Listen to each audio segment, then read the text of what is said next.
The third family we are about to visit is a family of a wealthy middle class, a supermom, and their daughter. Wealthy middle class consists of financially stable consumers, typically in their early 40s. They live in Tier 1 to 3 cities and primarily work in corporate middle or senior management. They're less passionate than their younger counterparts when buying the latest new products. As more rational consumers, they value quality, and a higher proportion of their online purchases are premium products.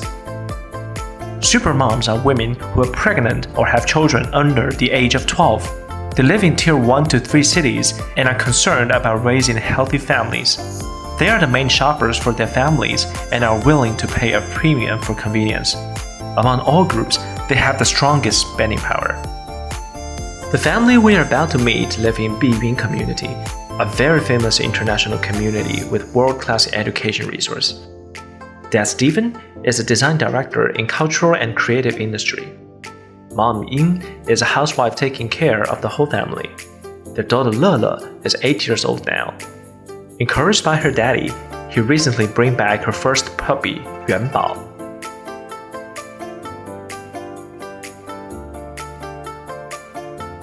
我职业是做设计的，就目前在一家文创公司做设计总监，然后平时可能工作也比较忙嘛，所以主要家里的事情是我太太来忙的，就是照顾小孩啊，还有包括照顾这个新的这个小狗啊。我早上大概7点半吧，然后9点左右到公司，然后下午的话就不一定，有的时候因为要工作啊、开会啊、可能应酬啊等等，就晚上就不一定。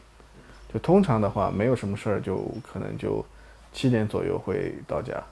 我一般是6点钟起床，然后现在家里来了2宝嘛，先要给他喂食早饭，然后先放到院子里面，然后再那个给家里的那个孩子的爸爸做早饭，然后到7点就小朋友就要起床了，然后等会儿7点半我就送他到学校，然后回来之后我自己吃早饭，然后再把家务事做一做，然后就这样，然后有时间的话我再带2宝出去溜一圈，还要买菜，遛狗，待会儿嘛还去买菜，准备那个下午的那个事情。待会儿到4点左右我去接那个我们家小宝放学，然后回来还要给他辅导功课，然后晚上嘛就要做晚饭，就这样一天就这样下来，就这样子。还是非常辛苦的。对，蛮忙的，还是比较忙碌的。对，平时以前我们会自驾游长三角地区会比较多一点，就可能带上父母啊，就是泡酒店比较多，可能这样的一些情况。然后今年的话，可能去一些公园，就可能没养狗之前就带个帐篷啊，就是一家人出去这样玩一下。因为我们浦东可能我们去的那个滨江森林公园比较多，是靠近那个吴淞口的那个地方，然后还有周边附近有很多一些绿地，因为现在上海周边现在建设的那种公共绿地其实还挺不错的。Due to busy work and housework, Stephen and Ying no longer spend much time on digital entertainment apps as their younger counterparts.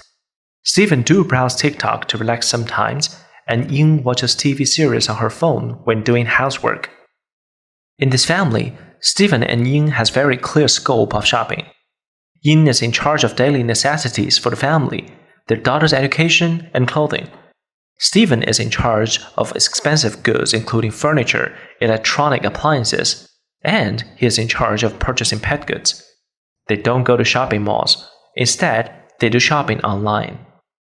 孩子方面的事情我买的比较多，对，包括孩子的衣服、孩子的学习用品，菜，然后菜啊，生活用品我买的比较多。剩余的那些东西都是我买的吧，电子类的，还有一些可能就是大件的东西吧，家具啊等等那些东西。然后那个叫什么狗相关的东西都是也是我来买的。Stephen grew up with dogs, so he is quite experienced in dog keeping. His last wire-hair fox terrier Bebe spent 10 years with him while tragically died in 2014. He couldn't recover from the grief until recently his daughter Lele has shown interest in having a puppy. He let Lele chose her own puppy from a recommended breeder for very interesting reasons. 因为我是考虑，一个是因为我们是独生子女，也不考虑再生二胎的小孩了，所以想让他有个伴。然后另外一个是让他，一个是有一点照顾小狗的这种责任心的那种感觉，让他一个是有一个玩伴，另外有一个就是让他来照顾这个小狗，对他负责，对，这样培养他性格方面的东西。Only after 6 years, the dog food market in China has changed tremendously. Too many imported brands that Steven never heard of entered China market. 因为很久没养狗了，确实对这个很多新品牌进来，我是发现现在的狗粮跟我那时候的已经有很多品牌了。就很多像包括现在买的这个Go，以前都是没有的，现在确实多了很多。以前是那种皇家，还有比瑞吉也是后面出来的，还有一些国外的一些品牌，比较少。We had a deep dive in pet food purchasing journey and criteria with Steven, and discovered that he has a very efficient decision-making process. Steven might get an impression of a brand from pet shops when walking Yuanbao and purchasing snacks.But usually, he does proactive search on Taobao to get to know about brands. 这款狗哈，您是从哪里第一次看到这个品牌？淘宝，我先搜了比格专用专用的狗粮，然后再进它的店里面，因为我先搜了是有几款的，但是那个都是成年犬，然后我觉得可能不合适吧。所以我进他店再看一下，然后我看这家店的评价也不错，然后在他的店里面相应的看它的销量啊，看一些口碑的东西，然后选了这个。Steven explored and get interested in Go for its package design, good reviews, and high sales volume, and a promotion then triggered the purchase. 因为它的包装长得也还可以，因为我本身就做设计的，然后。另外，它可能应该也有促销吧，应该。我点击会看销量的嘛，销量是比较大的，然后它当时是有促销的。He didn't spend too much time comparing, or made a quick decision.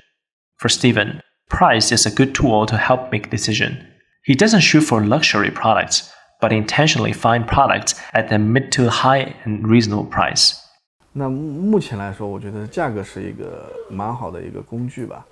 相对你能把一些差的一些虽然可能销量高包装漂亮，但是其实那个价格又卖得很低的，那个我不太愿意相信，我还是愿意相信一分价钱一分货。 Steven purchases pet food on Taobao for his assumption that online channels are cheaper. 因为在我的固有印象里面，宠物店里的都卖得不便宜，这种东西相比较应该是线上的会性价比高一点，这是我以前固有的印象，我不知道现在是不是。In terms of changing brands, Steven is not loyal to a single brand. He would think of changing brands randomly so that Yuanbao wouldn't feel bored. He would stick to brands at similar price level. Promotions, words of mouth could guide him through the brand changing cycle. 有可能下一个首选还是它，然后再看看其他有没有相同等档次的谁在做促销，这样可能会给他换口味吧，没有框定死，因为我是用这样在换的是把它框个3、4种，然后看哪个是在搞促销，有送东西，然后就选谁，就这样。可能渴望也可以作为一种吧。渴望，因为最近提到这个狗粮的人也比较多，好像。Steven mentioned that there are quite a few pet shops in the Biyun community. We visited 3 pet shops of different kind to see how the pet shops nearby look like. Xinghe is a pet shop right next to the neighborhood. It's a small pet shop that sells mainly imported goods and also offers grooming and boarding services on the 2nd floor.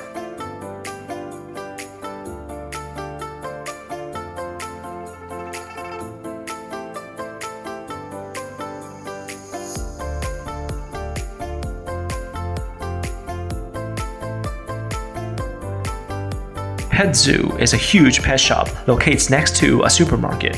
It offers mainly imported snacks, medicine, pet kits.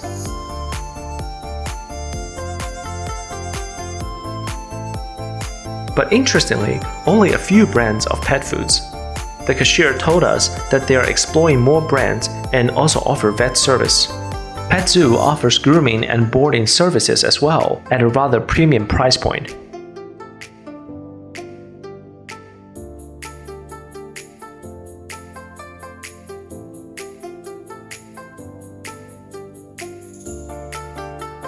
Petting is a small while premium chain store with around 20 stores in Shanghai. This store also sells pet in addition to grooming, boarding, and retail services. The store owner is quite hospitable and shared several interesting points with us. Customers in Biyun community are not price sensitive at all, and they really prefer imported goods. Petting has a quite popular membership system. Customers can pay membership fee at 88 and 588 RMB in exchange of discount, which will lead to a cheaper price than online channels. According to the store owner, there are quite a few loyal customers of this shop in the community.